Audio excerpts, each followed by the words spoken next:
Kali ini kita akan membahas tentang pelajaran Ilmu Pengetahuan Alam atau IPA untuk kelas 5 SD Kurikulum Merdeka. Nomor 1. Perhatikan tabel berikut ini.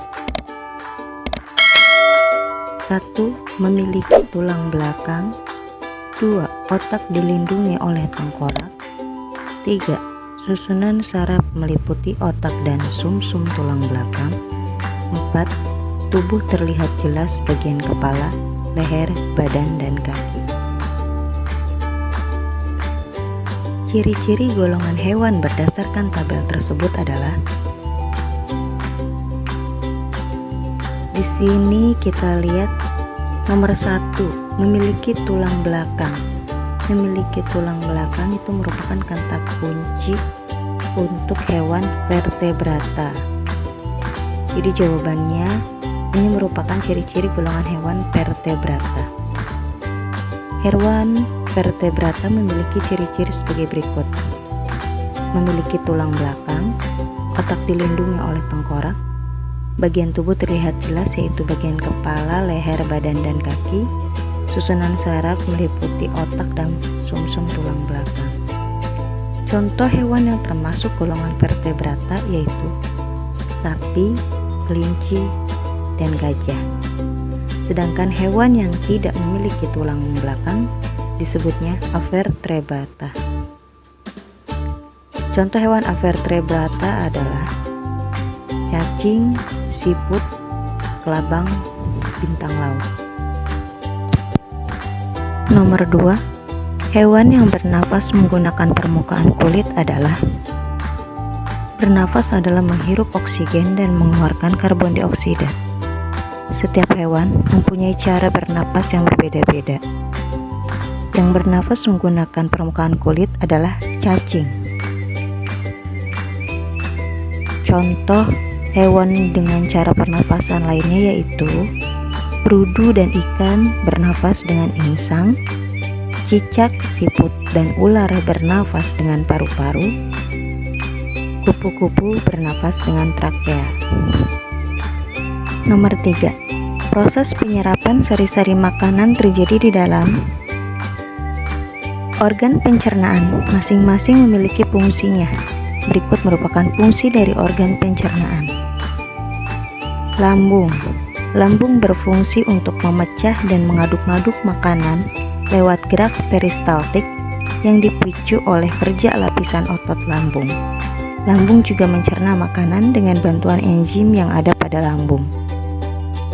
Anus. Anus adalah tempat keluarnya sisa-sisa makanan yang akan dibuang. Usus besar berfungsi untuk menyerap air dan feses. Dan usus halus terjadi proses penyerapan sari-sari makanan. Jadi untuk soal nomor 3 jawabannya adalah usus halus. Nomor 4. Berikut ini merupakan cara kerja pernapasan ikan yang tepat adalah: jadi cara kerja pernapasan ikan itu saat pernapasan dimulai, mulut ikan terbuka, rongga mulut mengembang, air masuk ke dalam rongga mulut. Nah, saat mulut ikan menutup dan tutup insang membuka, gerakan mulut ikan dan tutup insang memompa air keluar dari rongga insang. Air keluar melalui insang. Jadi begitu ya. Jadi mulut ikan terbuka, rongga mulut mengembang, air masuk ke dalam rongga mulut. Terus insang memompa air keluar dari rongga insang dan air keluar melalui insang. Jadi masuk lewat mulut, keluar lewat insang. Nomor 5. Hewan yang memiliki 4 bagian lambung diantaranya adalah yaitu hewan pemamah biak atau disebut juga ruminansia, merupakan hewan yang memiliki 4 macam lambung di dalam tubuhnya. 4 lambung pada hewan ruminansia yaitu rumen, retikulum, omasum, dan abomasum. Hewan ruminansia yang punya 4 lambung yaitu sapi, rusa, kerbau, dan bison. Nomor 6. Andi memiliki kebiasaan sikap duduk yang salah. Andi duduk dengan posisi tulang melengkung ke depan. sehingga kepala tertarik ke belakang. Kebiasaan seperti ini akan menimbulkan penyakit kelainan tulang, yakni ini ada beberapa penyakit kelainan tulang. Pertama, lordosis. Lordosis itu kelainan tulang di mana tulang belakang melengkung ke depan. Jadi si Andi, di sini kata kuncinya si Andi juga posisi tulangnya melengkung ke depan. Jadi nanti si Andi akan menimbulkan penyakit kelainan tulang bernama lordosis. Ini biasanya terjadi karena kebiasaan sikap duduk yang salah. Yang kedua, skoliosis, yaitu kelainan tulang melengkung ke kanan atau ke kiri sehingga membentuk huruf S.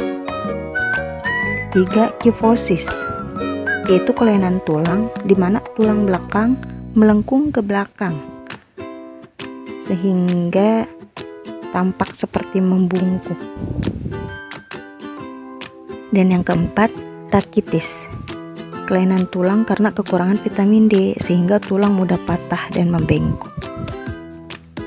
Nomor 7, perhatikan gambar berikut. Perbedaan kedua hewan tersebut adalah gambar gambar domba dan siput. Domba dan siput memiliki persamaan, yaitu bernafas menggunakan paru-paru dan sama-sama hidup di darat. Perbedaan dari kedua hewan tersebut adalah bagian tubuhnya. Domba memiliki bagian tubuh yang terlihat jelas, yaitu bagian kepala, leher, badan, dan kaki. Sedangkan siput bagian tubuhnya sulit dibedakan. Selain itu, alat gerak pada domba dan siput juga memiliki perbedaan bentuk. Domba menggunakan kakinya sebagai alat gerak, sedangkan siput menggunakan badan atau otot perut sebagai alat gerak. Nomor 8. Pada lingkungan perkotaan banyak terdapat polusi udara yang disebabkan oleh asap kendaraan bermotor. Hal tersebut dapat menyebabkan timbulnya penyakit gangguan pernafasan seperti asma, kanker paru-paru, dan sebagainya. Untuk dapat mencegah hal tersebut, upaya yang dapat dilakukan adalah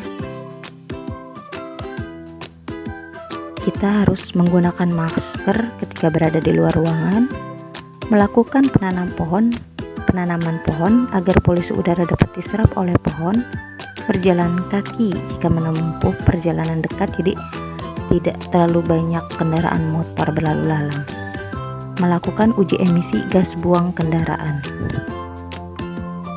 Nomor 9.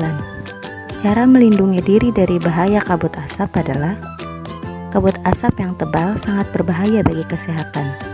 Cara melindungi diri dari bahaya kabut asap yaitu hindari atau kurangi aktivitas di luar rumah, pakai masker, minum air putih lebih banyak, segera berobat ke dokter apabila mengalami gangguan kesehatan, lakukan perilaku hidup bersih, upayakan polusi udara tidak masuk ke dalam ruangan, lindungi bak penampungan air minum dan makanan, serta cucilah bahan makanan dengan baik. Terakhir, nomor 10. Proses pencernaan sapi yang tepat adalah, jadi sapi itu sudah dibahas sebelumnya kalau sapi memiliki 4 macam lambung: rumen, retikulum, omasum, dan abomasum. Jadi sapi melalui 2 kali tahapan pada proses mengunyah makanan dalam mulut. Jadi proses pencernaan sapi itu sebagai berikut. Jadi rumput masuk ke mulut, masuk ke esofagus, ke rumen, retikulum, terus ke mulut lagi, ke esofagus lagi, ke rumen lagi, ke retikulum lagi, baru ke omasum, abomasum, ke usus halus, usus besar, terakhir anus. Jadi sekian pembahasan tentang IPA kelas 5. Kurang lebihnya mohon maaf, nanti kita akan bahas lagi dengan materi yang berbeda di lain waktu. Sekian, terima kasih.